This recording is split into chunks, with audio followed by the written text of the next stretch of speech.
Okay, good morning po sa inyo mga kapatid. Ito naman, si Boy Promil, siya pala yung bata doon sa commercial nung araw, yung gatas ng Promil.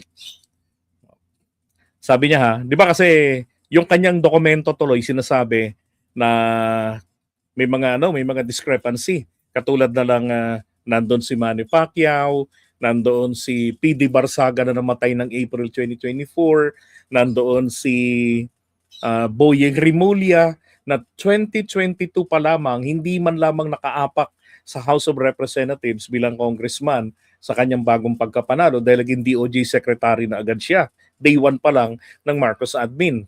'Di ba? Tapos nandun din si Panotes, Congresswoman Panotes, na bago pa magkaroon ng national election na kung saan kandidato siya sa pagka-re-electionista ng kongresista ng Ilocos Norte, pumanaw na ng April 2022. 'Di ba? So tong mga discrepancies na to nagpapakita na again, sa aking sa aking analysis ay recycled documents po yung mga nandoon. Even Abalos, nandun din ang pangalan na wala naman sa pwesto. 'Di ba? At may paliwanag naman sila ron. Tatalakayin natin sa mamaya yan siguro pag nag-live tayo uli. Now, sabi ng mga inimbento niya lang yung mga dokumento. Nilagay niya lang din 'yon. 'Di ba? Ang isa pang naging issue rito personal. Inagaw niya raw yung dokumento, 'di ba? 'Yun. Kaya nga sabi niya ang hamon niya rito. Ako ay totally agree dito sa hamon niyang ito na dapat po ito ay ilabas. Total kumalat na, hindi napigilan ng DPWH ang pagkuha niya ng dokumento at ang pagkakalat nito. 'Di ba? Dapat kasi ang ginawa nito, kung magkakalat siya ng ganong dokumento, September pa nasa kanyang mga kamay, dapat September pa rin, dinaan niya na yan sa isang privilege speech nang sa ganon ay wala siyang kasabit-sabit. Sabi niya para hindi na questionin ang authenticity ng files ko. Kasi wala na mag-authenticate, patay na si Cabral.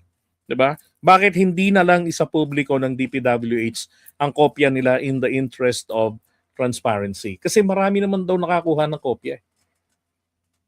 Pati ang ombudsman, meron ding kopya. 'Di ba? So ako, hamon ko rin kay Secretary Vince Dizon para hindi na maguluhan ang taong bayan. Kailangan ilabas na rin niya. Hindi po sapat yung sinasabi niya rito. For the record, wala akong ino-authenticate na dokumento na hawak ni Kong. Dahil wala akong hindi ko nakikita kung anong sinasabi niyang dokumento. So paano ko ma-authenticate 'yon? Nilalabas niya. Nilalabas niya, pinapakita niya sa publiko. 'Di ba? Ni Congressman Lepiste.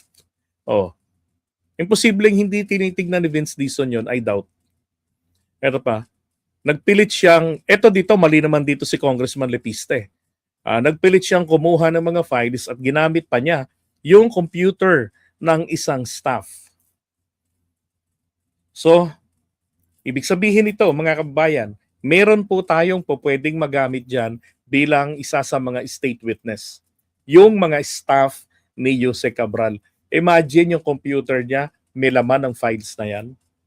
Diba? So, let's assume na yung laman ng computer ni Jose Cabral ay laman nito, pareho din ang laman ng staff. Kasi yung staff po, yung nagta-type, sila yung mga nagta-type doon, nag-i-input ng data sa preparasyon ng NEP under ng DPWH. So alam nila 'yon.